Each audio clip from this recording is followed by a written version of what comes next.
India काफ़ी सालों से अपने मिलिट्री इक्विपमेंट्स की मार्केटिंग कर रहा है बांग्लादेश के अंदर, लेकिन कोई बड़ी कामयाबी हासिल नहीं कर सका। इंडिया ने 5-6 साल से लेकर $5 बिलियन की क्रेडिट लाइन भी दे रखी है बांग्लादेश को, लेकिन अभी तक उनको कोई बड़ा ऑर्डर मिल नहीं सका। बल्कि अभी 1-2 रोज़ पहले जो डिटेल्स सामने आई हैं उनको देखकर तो सच पूछे मुझे बड़ा ताज्जुब हुआ है, बड़ा हैरत हुई। अभी तक मैं हैरत में हूँ।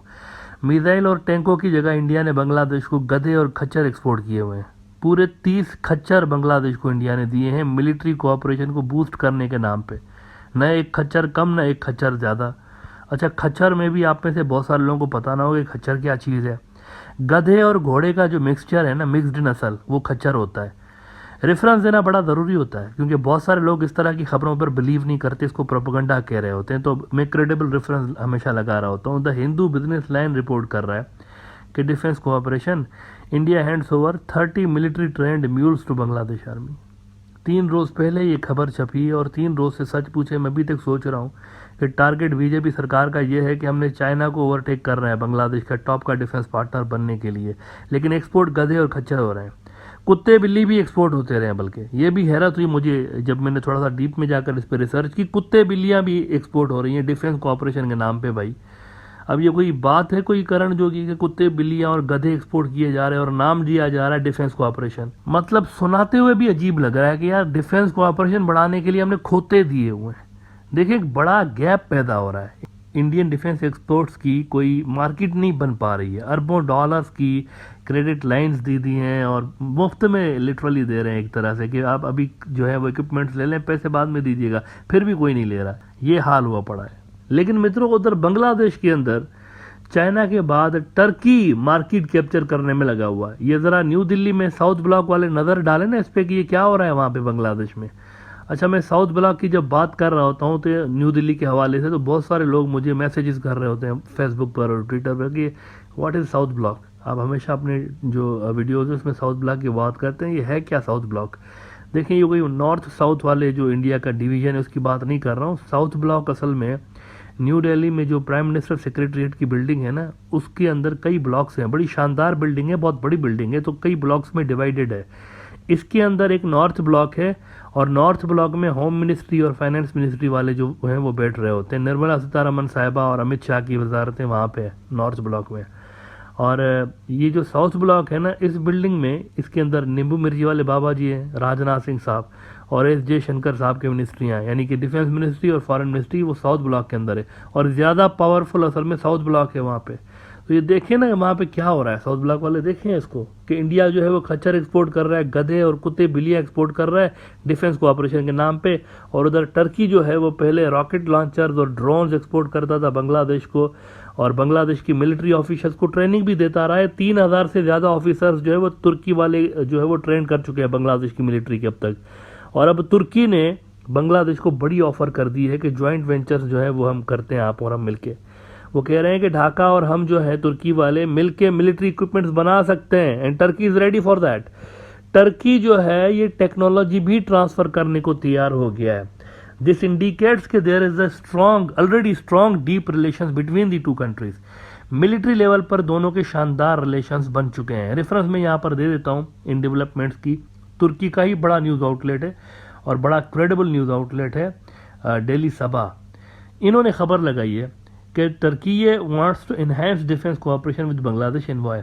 इसमें वो तुर्की के सफ़ीर को कोट करते हुए लिख रहे हैं कि Bangladesh has purchased armoured personnel carriers, rocket launchers, drones and many other defence products from Turkey and can now move on to military equipment production through a joint venture. बात यहाँ पर सिर्फ देखें मिलिट्री की नहीं है ना।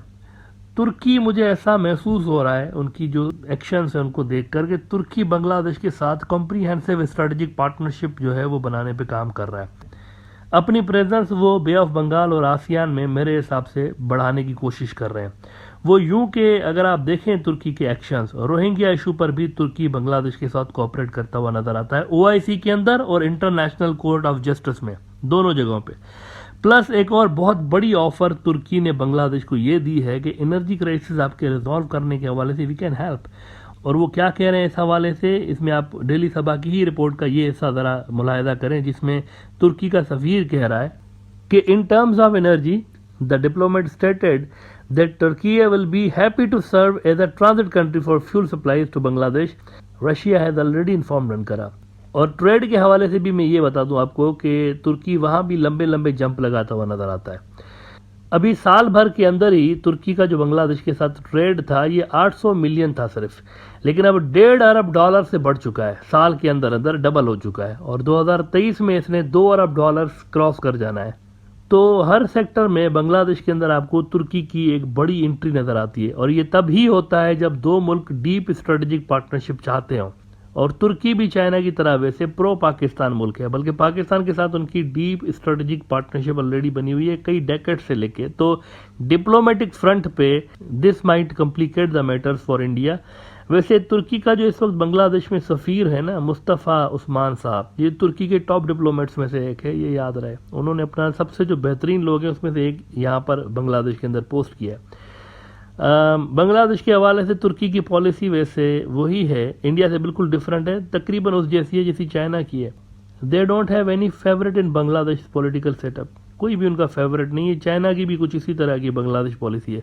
कल मैं एम्बेसडर मुस्तफ़ा उस्मान की स्टेटमेंट देख रहा था बांग्लादेश के अपकमिंग इलेक्शंस के हवाले से, जिसको बिजनेस स्टैंडर्ड ने भी वैसे रिपोर्ट किया हुआ है कि election Bangladesh own issue not foreigners concern. ये उन्होंने कहा है बांग्लादेश के सफ़ीर ने कि हमारा तो क्या किसी भी फॉरेनर का कोई इशू ही नहीं है यहाँ पर, ये अपना इशू है बांग्लादेश का, जिसको भी वो जितवाए, लोगों की मर्जी है वहाँ पे। कोई भी जीते या हारे, हमारा जो ताल्लुक है वो मुल्क के साथ है, यानी बांग्लादेश के साथ है। सियासत में हमारा कोई फेवरेट नहीं है। तो इंडिया की स्ट्रेटजी देखें, दोनों मुल्कों से, चाइना से भी और तुर्की से भी अलग रही है। और यहाँ पर इन दोनों मुल्कों की जो चाइना तुर्की उनकी अलग है। रवायती किस्म की इंडिया की बांग्लादेश पॉलिसी है, यानी कि उनका कोई फेवरेट है वहाँ पर। अवामी लीग के लिए कहा जाता है कि इंडिया के फेवरेट हैं, लेकिन मेरे हिसाब से ये जो इंडिया की अप्रोच है ये पुराने ज़माने की अप्रोच है। और जो जदीद डिप्लोमेटिक चैलेंजेस हैं और जिस तरह से जनरेशनल शिफ्ट आ गया है सोसाइटी के अंदर, और वहाँ पर ये जो नई जनरेशन जवान हुई हैं ये बाय नहीं करती बाहर के इंटरफेरेंस को। मेरे ख्याल से ये जो नए डिप्लोमेटिक चैलेंजेस पैदा हो चुके हैं और जो एक शिफ्ट आ गई है जनरेशनल शिफ्ट, इसका मुकाबला करने के लिए नई अप्रोच चाहिए। वो चाइना और तुर्की की स्ट्रेटजी में नज़र आती है, इंडिया की स्ट्रेटजी में नज़र नहीं आती। अब पॉलिटिकल लेवल पर इंडिया इस बात को समझे ना समझे ये उनकी अपनी मजबूरी है, लेकिन जो कम से कम मिलिट्री फ्रंट है वहाँ पर इंडिया को सोचना चाहिए कि ये क्या हो रहा है। उधर से चाइनीज़ जो है वो अपने state of the art equipments बेच रहे हैं, सबमरीन्स बेच रहे हैं और पता नहीं क्या क्या बांग्लादेश को वो दे रहे हैं। इधर से तुर्की वाले ड्रोन्स भी दे रहे हैं और हैवी इक्विपमेंट्स उनको वो भी सप्लाई कर रहे हैं और टेक्नोलॉजी भी ट्रांसफ़र करने के लिए एग्री हुए पड़े हैं। और बल्कि जल्द ही जो दोनों की जो है वो कई प्रोडक्शन से स्टार्ट हो जाएंगी, कई इक्विपमेंट्स बांग्लादेश के अंदर बनेंगे।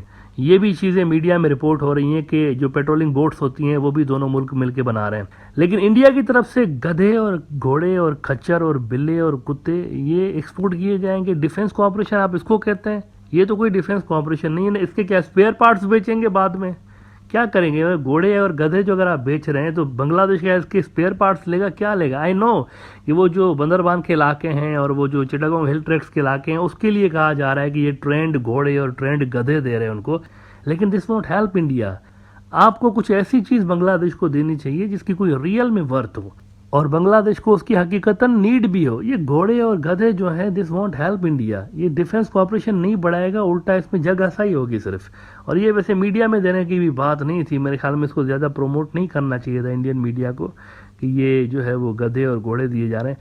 इसको डाउन प्ले ही किया जाता तो बेहतर होता मेरे हिसाब से।